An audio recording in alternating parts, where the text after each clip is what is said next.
Você já parou para pensar em como que a cidade que você vive funciona? Se a sua economia é voltada principalmente para sustentar outras cidades, ao invés de uma autonomia e maior diálogo com as necessidades da própria população local?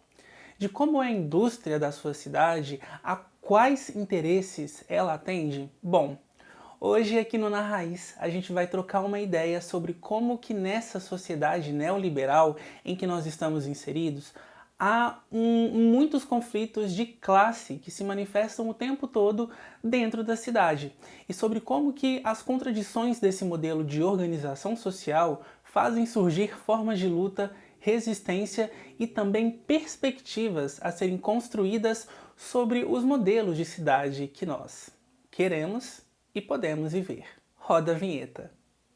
Sobre o fundo amarelo, letras vermelhas projetam uma sombra azul diagonal do centro à direita inferior.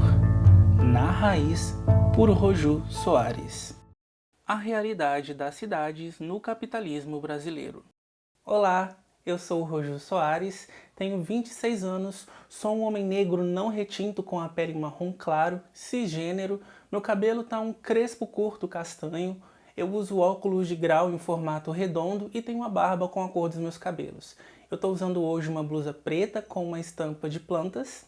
Atrás de mim tem um canto que converge dois lados de uma parede. Em um desses lados a parede contém nichos afixados com livros em exposição e uma moldura fixada também. E do outro lado da parede, prateleiras afixadas contendo livros e uma lâmpada LED de luz vermelha acesa. Num canto inferior direito da tela há uma marca d'água escrito Na Raiz. Muito se é difundido nos filmes, desenhos animados, na mídia de uma forma geral, o quanto as cidades foram projetadas e desenvolvidas para serem harmônicas, integradas com a vida e com a necessidade das pessoas, abertas para a diversidade econômica e para as diferentes possibilidades de perfil que os seus próprios cidadãos que vivem nela possuem. Só que isso é falso. Não corresponde mesmo à realidade concreta. E isso é manipulação ideológica, porque essa projeção, na verdade, é um projeto de que quem manda nas cidades e na economia, de um modo geral, quer introjetar para que pensemos dessa maneira e aceitemos de bom grado a lógica da cidade, desconsiderando ou até mesmo normalizando os seus problemas e as suas injustiças. Mas nós estamos aqui hoje para descascar essa laranja e dar uma conferida no que tem por dentro até chegar na semente.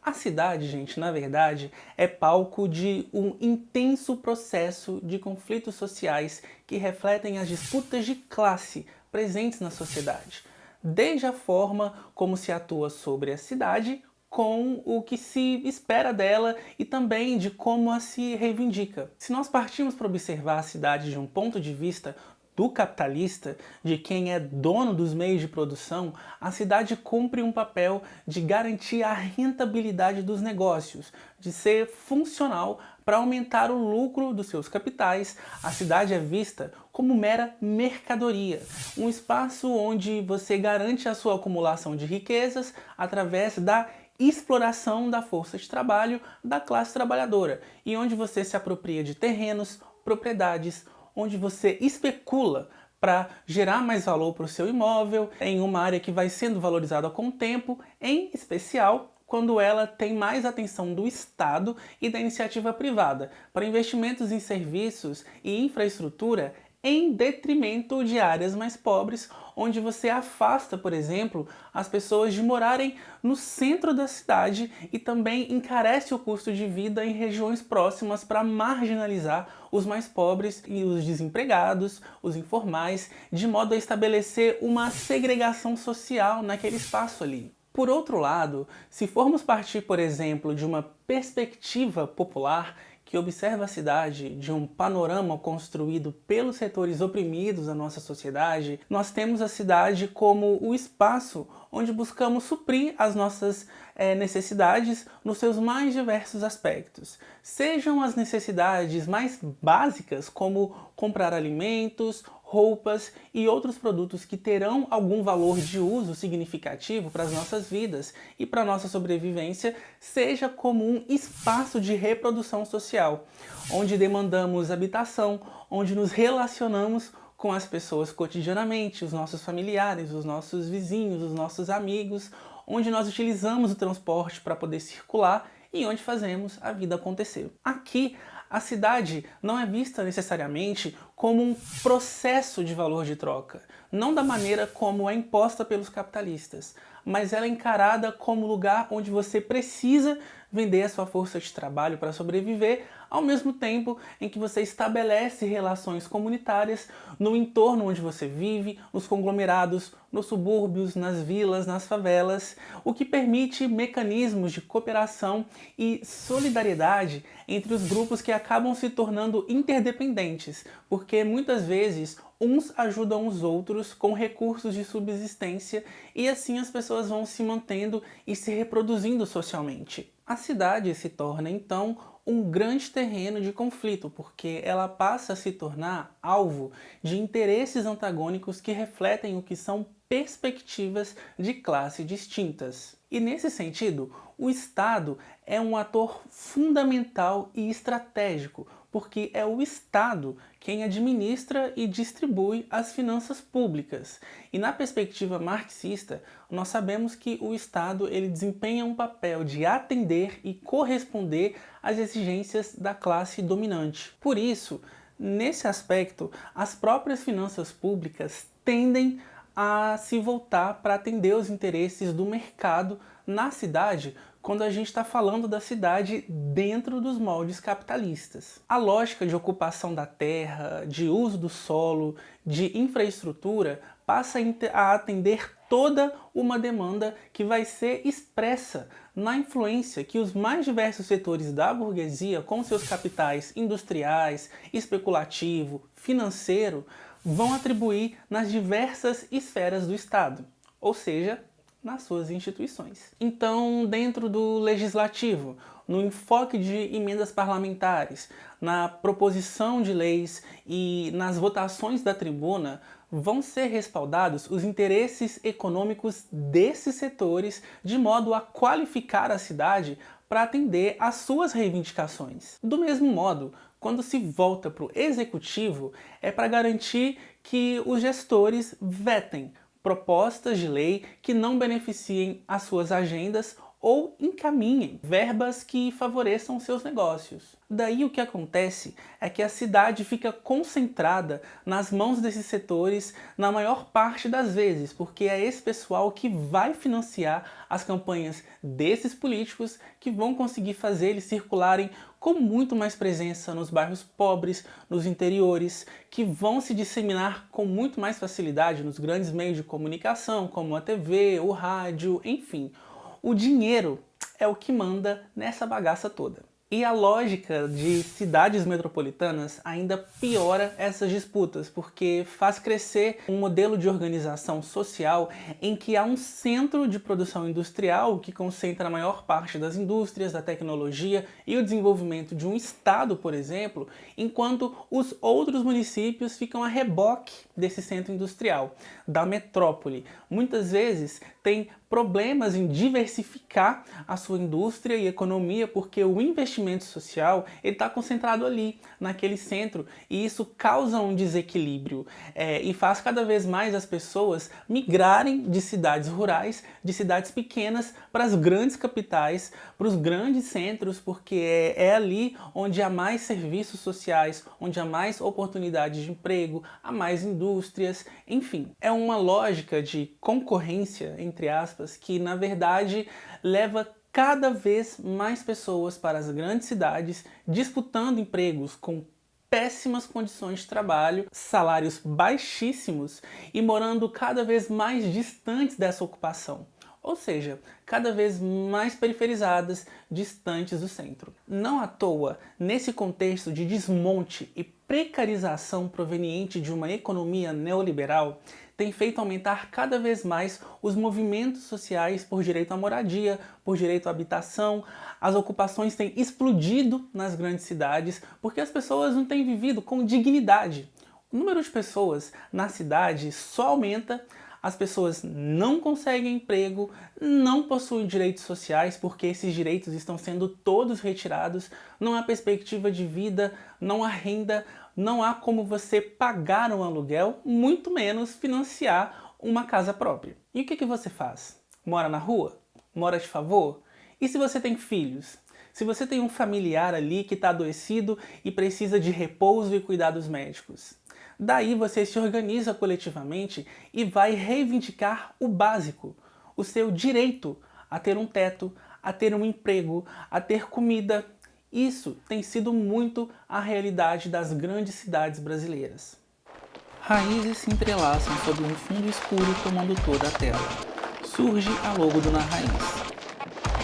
A logo se retira. As raízes se desentrelaçam e somem.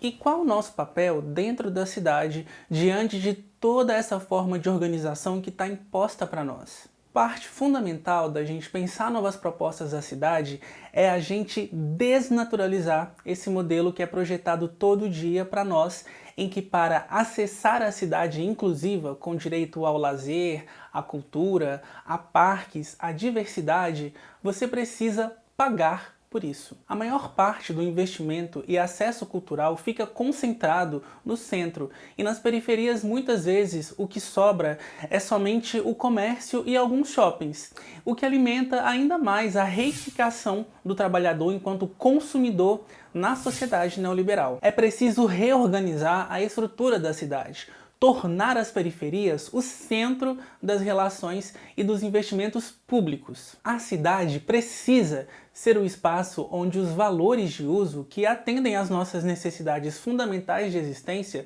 serão plenamente assistidos. Direito garantido a saneamento básico, tratamento de esgoto, ao transporte, à iluminação adequada, a uma rua asfaltada, à saúde e educação de qualidade, creches e lavanderias públicas, transporte gratuito e emprego para todo mundo e, é claro, o debate de diminuição da jornada de trabalho para garantir que as pessoas possam ter tempo livre para usufruir de outros espaços da cidade é uma pauta histórica e fundamental de continuar sendo pautada pela nossa esquerda. A cidade precisa ser percebida como um espaço de encontro, de construção de relações sociais e humanas e não como um mero espaço para a circulação de mercadorias, onde tudo é mercadoria. Desde os objetos que consumimos até o próprio ser humano, que se torna mercadoria ao vender a sua força de trabalho em troca de um salário, ao poder transitar para o centro apenas para isso e passar a maior parte do seu tempo trabalhando ou no trânsito se locomovendo para trabalhar ou para voltar para casa e descansar algumas horas para poder trabalhar no dia seguinte. A cidade não pode ser de forma alguma reduzida a uma perspectiva que alimenta a acumulação do lucro. Ela precisa ser vista como um espaço de harmonia entre as pessoas e equilíbrio com os ecossistemas. Isso para não dizer que trazer essas pautas não está dissociado de um programa de transformação social. Afinal, elas só poderão ser atendidas e superadas dentro de uma sociedade que assume o valor de uso como sua perspectiva central de produzir e planejar integralmente. Uma sociedade ecossocialista. E que é, inclusive, uma das grandes contribuições que o Trotsky nos deixou com relação ao debate sobre reivindicações democráticas e o programa de transição. O quanto que isso fortalece as nossas possibilidades de alçar fôlego para lutar contra esse sistema opressor e construir uma sociedade realmente democrática, justa e livre. Nesse cenário, eu acredito piamente na construção de um formato de sociedade pautado na soberania popular, que busque fomentar especialmente instrumentos de autogestão autônomos e independentes, em que o próprio povo possui condições para se organizar e gerir os processos que vão conduzir os rumos das suas vidas. O papel da administração pública na cidade, ele passa a ser o de garantir a assistência reprodutiva, para que as pessoas tenham a condição de poder se organizar, de construir e viver a cidade coletivamente. Mas os órgãos consultivos e encaminhativos passam a ficar a cargo principalmente através dos conselhos populares, de movimentos sociais organizados, de assembleias, de associações, enfim, de esferas construídas e representadas diretamente pelos trabalhadores de acordo com as suas necessidades e demandas, e sempre atuando de forma autônoma e independente com relação ao Estado, independente de quem esteja no governo. Talvez uma boa forma de reestruturarmos a lógica de organização e prioridades das cidades seja buscando formas de caminhar para fortalecer esses modelos e formas de organização. Por isso, a organização coletiva, seja por demanda, com enfoque de pauta, nos mais diversos movimentos e associações por direitos e transformação social, nos ajudam a construir essas possibilidades coletivamente e manter a nossa classe em coesão, em unidade, e se preparando cada vez mais para o dia em que nós não aceitaremos mais uma cidade de exploração, mas que caminharemos juntas, juntos e juntes em direção a uma cidade humanizada, justa socialmente e para todas as pessoas. É isso, pessoal. Eu vou deixar algumas referências de leitura sobre o debate da organização e dinâmica das cidades aqui na descrição para vocês poderem conferir. E tamo junto, logo mais a gente se encontra. Tela de anexos. Ao fundo, uma camada de base vermelha com pequenas formas irregulares espalhadas. Uma caixa retangular branca cobre a maior parte da tela. Na lateral superior à esquerda, algumas notas adesivas de cor amarela afixadas com um clipe contendo o título Anexos. Imagens de raízes em diagonal atravessam as laterais superior à direita e inferior à esquerda. Na lateral inferior à direita, logo do Na Raiz. Ilustração de Roju. Nela, Roju está com cabelo black power castanho escuro, óculos de grau redondo e barba curta. Usa uma blusa social amarela com microfone de lapela encaixado na gola esquerda.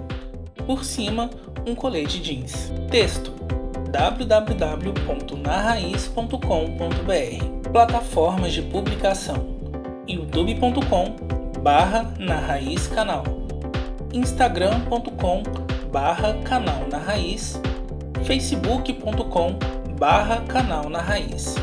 Plataformas de divulgação: twitter.com/Roju Soares, t.me/Na